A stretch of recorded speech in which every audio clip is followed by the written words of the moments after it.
this episode, we are taking one of the most intimidating parts of the CompTIA Cybersecurity Analyst, CYSA+, exam and making it feel much more approachable by walking through the kind of thinking behind performance-based questions, PBQs. For many beginners, these questions sound scary before they are ever seen, because the name suggests something highly technical, highly interactive, and possibly designed to expose every weak spot at once. In practice, PBQs usually feel difficult for a simpler reason. They ask you to slow down, look at several pieces of information together, and make sense of a small situation instead of just recognizing a definition. That means the real skill being tested is not whether you can perform magic under pressure, but whether you can read carefully, identify what matters, ignore what does not, and move toward a useful answer in a calm and organized way. A helpful starting point is understanding what a PBQ is trying to measure. A standard multiple-choice question often asks whether you recognize the best answer from a set of options, which is important, but still a little controlled. A PBQ usually widens the view and asks whether you can work through a compact scenario the way an analyst would. That might mean matching evidence to likely causes, placing defensive actions in a sensible order, identifying which system behavior is suspicious, or deciding which finding deserves the highest concern. The important thing for a beginner to hear is that these questions are not asking you to become an advanced engineer inside the exam. They are asking you to think in context. Once you understand that, the pressure changes. You no longer feel like you must know everything. You start to realize that the task is to notice clues, understand relationships, and make a reasonable decision using the information provided. Before we continue, a quick note. This audio course is a companion to our course companion books. The first book is about the exam and provides detailed information on how to pass it best. The second book is a Kindle-only ebook that contains 1,000 flashcards that can be used on your mobile device or Kindle. Check them both out at cyberauthor.me in the Bare Metal Study Guide series. One of the most useful habits for PBQs is learning how to read the prompt before you start chasing details. Beginners often do the opposite. They see a dashboard, a few logs, a diagram, or a set of findings, and they rush straight into the evidence before they fully understand what the item is asking them to do. That creates confusion because they start gathering facts without a purpose. A calmer and better method is to first identify the task. Is the question asking you to determine the most likely cause, the best first response, the highest risk weakness, the correct order of actions, or the most appropriate communication choice? Once you know the task, the details become easier to sort. Evidence only becomes useful when you know what question it is supposed to answer. That is why strong PBQ performance often begins with restraint rather than speed. You do not solve the item by touching everything first. You solve it by understanding the goal and then moving toward it deliberately. Another strong habit is separating signal from decoration. PBQs often include more information than you strictly need, and that is part of what makes them feel realistic. Real analyst work is rarely neat. You may see timestamps, system names, user activity, alert summaries, connection attempts, severity levels, vulnerability notes, or response options all in one place. Not every detail will matter equally. A beginner can easily assume every field must be equally important, which leads to overload.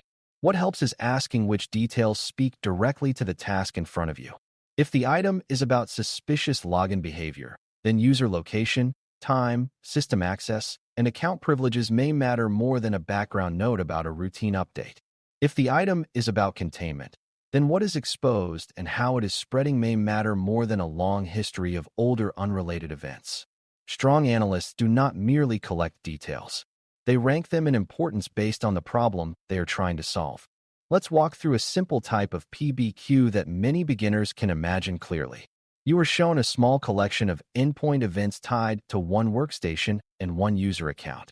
The activity includes a successful login at an unusual time, a new process launching from a temporary folder, and an outbound network connection to an unfamiliar external address shortly afterward. A beginner may stare at all three facts and feel uncertain about what to do first because each one sounds concerning in its own way. The better approach is to connect them as a sequence. The unusual login may matter, but on its own, it could still be explainable. The process launching from an odd location raises more concern because it suggests unexpected execution behavior. The outbound connection after that gives the story momentum because it implies that whatever began on the endpoint may now be communicating externally. The walkthrough lesson here is that a PBQ often becomes easier once you stop treating each clue separately and start asking what kind of story the clues tell together. Now consider a different scenario built around vulnerability findings rather than active suspicious behavior. Imagine you are shown several assets with different weaknesses, and you need to identify which one deserves the highest priority for remediation. One server hosts a critical business function and has a serious exposed weakness, but compensating controls already limit access to trusted internal systems. Another internet-facing application has a moderately rated weakness, but it is broadly accessible and supports a customer-facing service. A third system has a severe issue, but it is isolated for maintenance and currently unavailable to users. A beginner may think the correct answer must always be whichever finding has the highest severity label. A better analyst mindset is to ask where the real exposure lives. Priority is shaped by more than a rating. Reachability, business importance, current use, and existing protections all matter. The walkthrough lesson is that PBQs often reward context over reflex. You are not simply identifying the worst-looking fact. You are deciding which condition creates the most meaningful and immediate risk. Another common style of scenario involves email or user activity that may indicate phishing, credential misuse, or social engineering. Imagine a user reports a strange message, and the item gives you several clues. The message came from a lookalike domain, asked the user to verify account information, contained a link to an unfamiliar site, and arrived just before other staff reported failed login attempts. The question may ask you to identify the strongest indicator of phishing, the most appropriate next action, or the most likely risk to the organization. A beginner might get distracted by whichever clue sounds most dramatic, but the better walkthrough is to examine how the clues support one another. The lookalike domain suggests impersonation. The request for account information suggests credential harvesting. The link suggests external redirection. The timing of failed logins suggests that the attempt may already be connected to active misuse. In a PBQ, the correct answer often comes from seeing how several moderate clues combine into one clear pattern rather than waiting for one perfect clue to do all the work alone.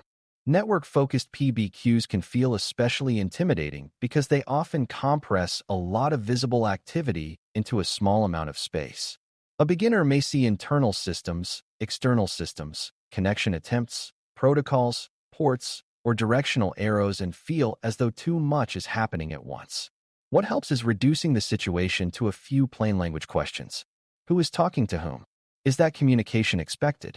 Is the direction normal? Is the volume, destination, or timing unusual? Imagine a scenario where a workstation that normally communicates with internal services suddenly begins repeated outbound connections to multiple unfamiliar external destinations shortly after a user opened an attachment. Even without advanced technical depth, the important pattern is visible. Something changed, and the change suggests possible compromise or malicious activity leaving the environment. The walkthrough lesson is that you do not need to admire every technical detail equally. You need to decide whether the pattern fits normal operations or suggests a behavior shift that deserves investigation, containment, or escalation. Some PBQs are really testing sequencing rather than diagnosis. These can be difficult because beginners often know the right actions but struggle with the right order. Imagine a scenario where malicious activity has been confirmed on a system containing important business data. The available actions involve notifying the right people, preserving relevant evidence, limiting the spread, removing the cause, and restoring operations safely. A beginner under pressure may choose the action that sounds most aggressive because it feels satisfying to jump straight into elimination. But good incident handling is not just about energy. It is about preserving control. If you rush to wipe away signs of the problem before you understand enough about it, you may lose evidence or fail to contain related activity elsewhere. If you communicate too late, other teams may keep using affected resources or make accidental changes that complicate recovery. The walkthrough lesson is that some PBQs are not measuring whether you know the vocabulary of response. They are measuring whether you understand the logic of response. Identity-based scenarios are also worth practicing mentally because so much analyst work depends on understanding what access should normally look like. Picture a case where one account signs in from a normal location in the morning, then appears to access administrative resources it has not used before, and later attempts connections to systems outside its usual scope. The item may ask whether this suggests privilege misuse, lateral movement, a policy exception, or something else. The most useful walkthrough mindset is to begin with expected behavior. What does this account normally do? What systems should it use? What permissions should it have?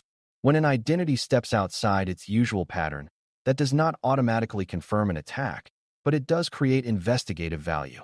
PBQs built around identity often reward careful comparison between normal role-based behavior and new unexpected behavior. The answer is not always the most dramatic label. Sometimes it is the option that best explains why the observed access pattern represents a meaningful deviation from what should ordinarily happen. Reporting and communication can also appear inside PBQ thinking, even when learners assume those questions will be purely technical. For example, you may be shown a small incident summary and then asked to determine what should be communicated to a stakeholder group or what information matters most in an escalation. A beginner might think the best report is the one containing the most technical detail, but that is rarely the point. The best report is the one that helps the audience act appropriately. If you are escalating to technical responders, you may emphasize scope, affected assets, indicators, and immediate concerns. If the audience is a manager, the useful focus may be impact, urgency, affected services, and next steps. The walkthrough lesson is that good PBQ answers are often audience-aware. They do not simply repeat everything known. They select the information that is most relevant to the decision the other person needs to make. That is one more reminder that analysis is not complete until understanding becomes usable. Time pressure changes how beginners experience PBQs, so it is worth practicing the right emotional approach as much as the right analytical one. A common mistake is assuming that difficulty means failure is already underway. That thought can take over quickly, especially if the first screen looks cluttered or unfamiliar. A better response is to narrow the problem. Read the task. Identify the clue categories. Look for patterns. Eliminate options that solve the wrong problem. If the item has several parts, treat each part as one piece of progress rather than demanding instant total mastery. This matters because PBQs often feel larger than they really are when viewed all at once. Once broken down, they usually reduce to familiar actions such as matching evidence to risk, recognizing suspicious behavior, sequencing response steps, or choosing the best contextual answer. The walkthrough lesson here is simple but powerful. Calm creates accuracy. Panic creates noise.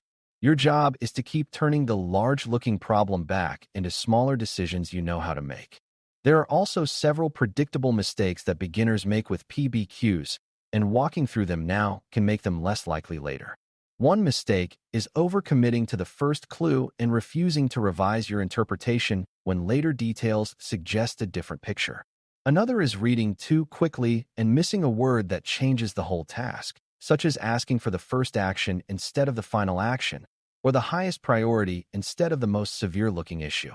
A third mistake is assuming that more technical language means a better answer, even when that language solves the wrong problem. A fourth is forgetting that many security problems are contextual, which means an answer that is usually good may not be best in the specific scenario presented. The strongest fix for all of these mistakes is the same. Slow down just enough to understand the job of the question, then make each choice answer that job directly rather than trying to prove how much security language you know. As you get better at PBQ thinking, something important begins to happen. You stop viewing these questions as strange exam events and start seeing them as compressed versions of real analyst reasoning. An analyst looks at activity, notices patterns, considers context, prioritizes concerns, and chooses what should happen next. That is exactly the habit PBQs are trying to bring out of you. They are not separate from the rest of cybersecurity learning. They are one of the clearest expressions of it. The more comfortable you become with connecting clues, asking what kind of problem is being presented, and selecting the response that fits the situation, the less these questions feel like a special category that requires a special kind of courage. They begin to feel like a natural extension of the work itself, which is one reason good preparation is as much about learning how to think as it is about learning what terms mean. By the end of this walkthrough, the biggest thing to remember is that PBQs are usually less about technical performance theater and more about disciplined interpretation under mild pressure.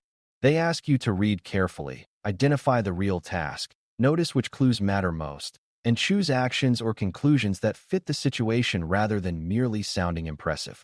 When you practice that kind of thinking, the questions become much more manageable. Instead of seeing a confusing screen and feeling instantly overwhelmed, you begin to see a small environment with a problem that can be understood piece by piece. That is the real skill to carry forward. PBQs are not there to prove that you are already an expert. They are there to show whether you can think like a developing analyst. And once you approach them that way, they become far less mysterious and much more beatable. Thanks for listening. For more audio courses, daily newsletters, and more, please visit baremetalcyber.com.